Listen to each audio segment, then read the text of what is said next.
Maybe we should bring this back. This is so cool. Seriously. A third? Oh my gosh. That is so terrible. That is so interesting. It's just incredibly fascinating. What is up? Welcome back. Today I'm reacting to a video titled The Full History of Sweden on Animated Map in 9 minutes. I'm learning all about Sweden, all about the history, all about the sports, people, culture, and music. Sweden has so many crazy artists. Did you know? You probably did if you're a Swede. And yeah, I'm so excited to see some of the history. Let's get into it. What's up? If you haven't met me yet, my name is Aaron and this is Aaron on Reacts. I'm discovering every single European country, the people, the culture, the sports, the music, the history. I love it all and I can't wait to discover Sweden more. I post videos every single day, so make sure you hit like and subscribe and you're gonna see another one just like this in the future. But now let's get into this history of Sweden. I can't wait. Let's go. Sweden, officially the Kingdom of Sweden, Okay, Kingdom of Sweden. is I didn't know that. located in the eastern Scandinavian peninsula, northern Europe, bordering Norway to the west and north, Finland to the east, and Denmark to the southwest. Covering an area of 447,425 square kilometers with a total population of about 10.4 million, Sweden is the largest Nordic country, the Well, okay. Largest Nordic country. third largest. By the way, if you see a city, I know I say this all the time, but if you see a city that is your city or a city that I should explore more, please let me know where it is. They're so beautiful to me. I don't know where this city is on the map, on the screen, but it looks stunning. Country in the European Union, and the fifth largest country in Europe. Wow. Early history, let's go. Sweden has been inhabited by the Germanic peoples since prehistoric times, who emerged into history as the Geats and Swedes. The Geats and Goths, okay? Goths and Swedes. Okay. During the Viking Age, many Viking expeditions set off from Sweden to both plunder and trade along the Baltic coast and the rivers that stretched deep into present-day Russia. Around the year 1000, Olof Skötkonung became the first known king to rule both Svealand and Götaland, two of Oh, interesting. Okay. three lands of Sweden. During the 11th and 12th centuries, Sweden gradually became a unified Christian kingdom that later included Finland. That's during the Viking Age, right? The kings of the Uppsala city ruled most of modern Sweden except for the southern and western coastal regions, which remained under Danish rule. Interesting. Okay. Which cities would be in that Dane area at this point in time? Which current Swedish cities are those? In the 12th century, Sweden remained fragmented with the struggle between the Erik and Sverker clans, eventually ending with the formation of the Belgebo dynasty. These coat of arms are so cool. Like, I wish my family had a coat of arms. Maybe we should bring this back. Everyone does their own coat of arms because this is so cool. Seriously. Which consolidated a pre-Kalmar Union Sweden into a strong state. In Interesting. 1332, King Magnus IV united the kingdom with Norway and Scania, which Scania. Okay. was, at that time, part of the Kingdom of Denmark. Interesting. Okay. King Magnus IV, 1332. The Black Death killed about a third of the Scandinavian population and A third? Oh my gosh. That is so terrible. I wonder though, of the third, at this time, I guess it was a united country, but I wonder if was it more, I imagine it was more in the south, closer to mainland Europe, not in Scandinavia. I imagine it was more of that Danish part of Scandinavia, but I'd be curious. Do you know? and led to a long period of economic and population decline in Sweden. After that, the alliance weakened, and Scania was lost to the Danes. Wow. Following an internal power struggle in Sweden, Queen Margaret I of Denmark united Sweden, Norway, and Denmark into the Union of Kalmar in 1397. Okay, Kalmar Union was in 1397. I need to remember that because that's really important. Okay, modern times. Here we go. During the 16th century, a series of rebellions eventually broke Sweden's ties to the Kalmar Union. The fighting reached a climax following the Stockholm bloodbath, a What is this? massacre of Swedish nobles in Stockholm ordered by King Christian II of Denmark in 15. Whoa, King Christian of Denmark ordered a massacre of the Swedish nobles. What? 20. In response to this, Gustav Vasa of the Vasa noble family rose to lead the rebel movement and was crowned king in 1523, paving the way for Sweden's final secession from the Kalmar Union. At the same time, he encouraged Protestant preachers, eventually breaking with the Roman Catholic Church and founding the Lutheran Church in Sweden. In 1544, medieval Sweden's elective Okay, so Sweden became Lutheran. I didn't know that. I did not know that. monarchy was replaced with a hereditary monarchy under the House of Vasa. Okay. So it became hereditary monarchy, similar to England and Denmark. Which held the Modern Swedish day. throne until 1654. From the mid-16th century, Sweden had sought expansion into Livonia, in the territory of present-day Estonia and Latvia. That is so interesting. One thing I'm noticing right now is that as we're going through this history, Sweden has occupied Finland for a lot of its history, like a lot of its history. And now we're getting into Estonia and Latvia. It makes me, wonder how much of the cultural overlap is there between Finland and Sweden? Because I know there's not much of a language overlap, which is incredibly interesting to me, considering it was part of Sweden for so long. But I also wonder what the impact on Estonia and Latvia would be from the Swedish side. I haven't thought about that before. But these efforts were hindered by the Russian Tsar via the Russo-Swedish War, which culminated in the Treaty of Novgorod. Okay. After Gustav's death, his oldest son, Eric XIV, ascended the throne. Eric the 14th, wow. By the time of his reign, the Livonian War was fought for control over Old Livonia before the Tsardom of Russia and a varying coalition of Denmark, Norway, the Kingdom of Sweden, and the Polish-Lithuanian Union. At the conclusion of hostilities, Sweden controlled Estonia, forming the Duchy of Estonia. Whoa. Okay, so Sweden did control Estonia. So Poland, sounds like Poland, Denmark, and Sweden united to beat the Russians, which is just incredibly fascinating. I don't know this part of history at all.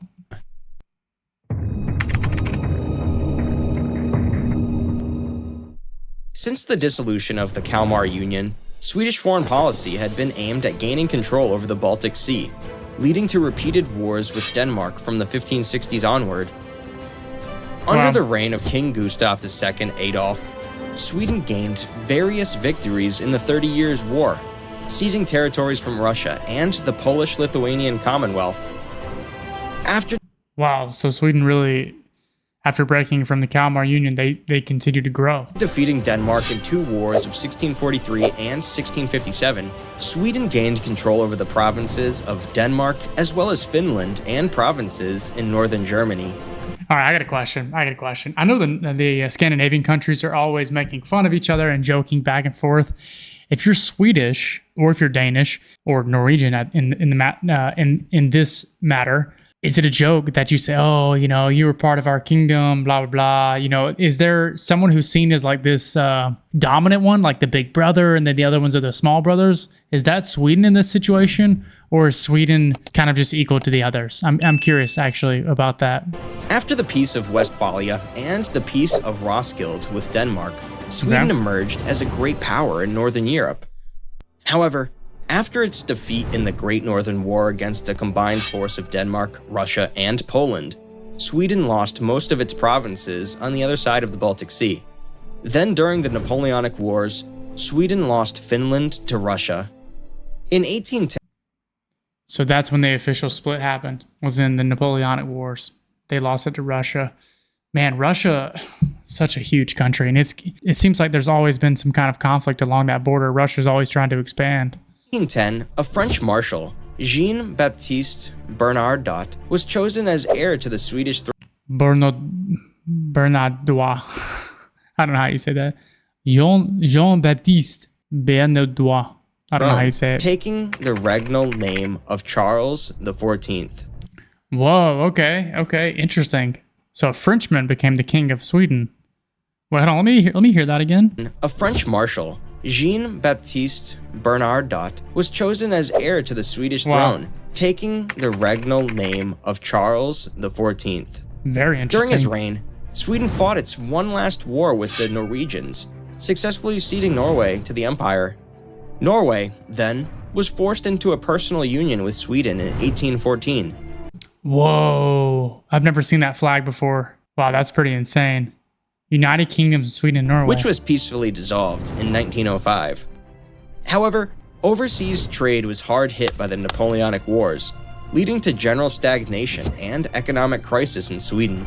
By the late 19th century, 90% of the people still earned their livelihoods from agriculture. Wow, 90%.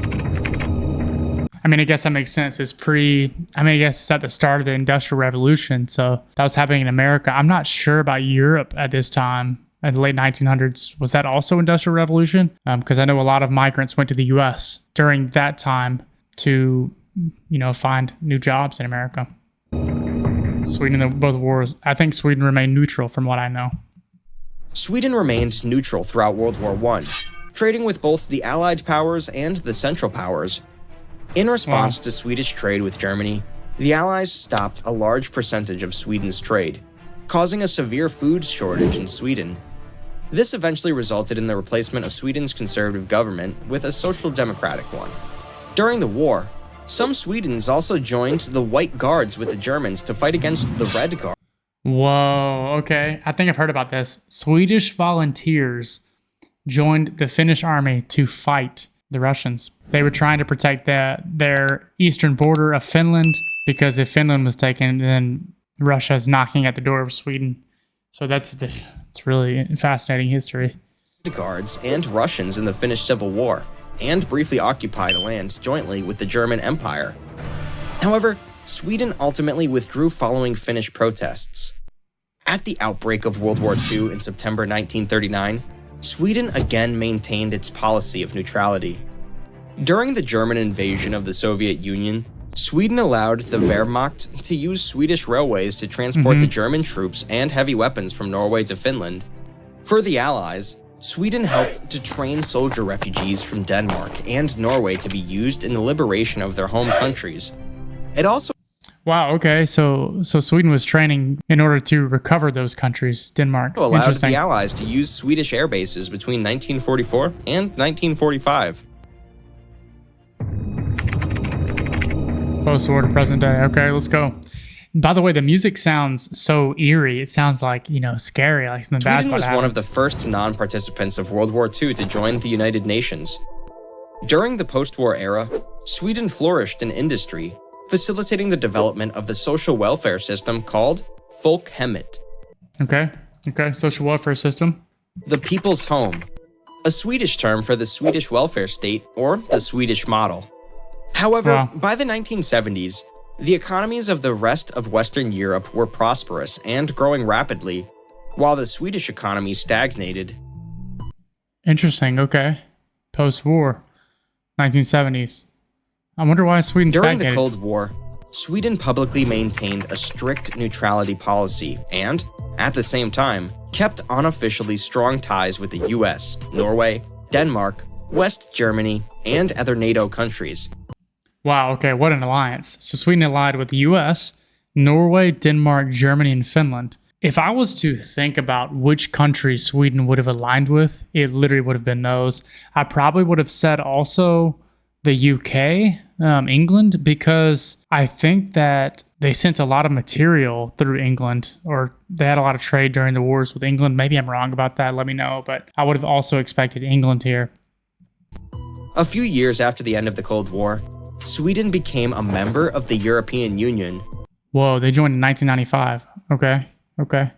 By 2000, compared to the rest of Europe, Sweden witnessed great economic growth with low unemployment and inflation rates. Wow. In 2018, the Social Democrats and Greens formed a minority government led by Prime Minister Stefan Löfven. After the resignation of Stefan Löfven, Finance Minister Magdalena Andersson became Sweden's first female prime minister. Interesting. Okay. It's currently 2026. This video was from 2023, I think. So is Magdalena Andersson still prime minister, or has it already rotated? She then formed a minority government made up of only her Social Democrats. Currently, Interesting. Sweden possesses a highly developed economy and maintains an extensive social welfare system following the Nordic model. Wait, hold on. High taxes, government. The government provides education, healthcare. I don't know what that bottom one is. Is that like support for homes? What is that? Sweden is also a member of many organizations, such as the United Nations, the Nordic Council, the Council of Europe, the World Trade Organization, and the Organization for Economic Cooperation and Development. OECD, yeah. Insane video. Sweden just continues to blow me away. I've learned so much about the startups, the companies, the musicians. I've learned about the people singing. They're insane. One thing I haven't gotten into is the sports yet. I learned a lot about the culture, maybe the weird quirks, differences between the US. But what about the food? What about the people? I mean, I know some of the cultural differences, but what about the sports? I think there's a few more things I want to learn about. And I enjoyed really learning about the history here. Also, does Sweden use the euro, the dollar, euro, or do they have their own currency? I know a few of the Scandinavians have their own currency, Denmark included. So does Sweden? I actually don't know. So I guess that's my current question. Well, I hope you enjoyed the video. I can't wait to keep discovering more about Sweden. If you want to see another video just like this one, make sure you hit like and subscribe. I post videos every single day, and you're going to keep seeing me around. And I got to give a shout out always to my channel members. Thank you so much for your support and joining me on this journey of discovering Europe. Your support helps me to continue to make these videos and just to share my opinions, my discovery with you. So it means the world that you're supporting me on this. I'm going to keep bringing you those exclusive videos and those early access videos all of the time. So again, thank you so much, channel members. I hope you, wherever you're watching this today, have the most amazing day ever. And I hope to see you in the next video. Cheers.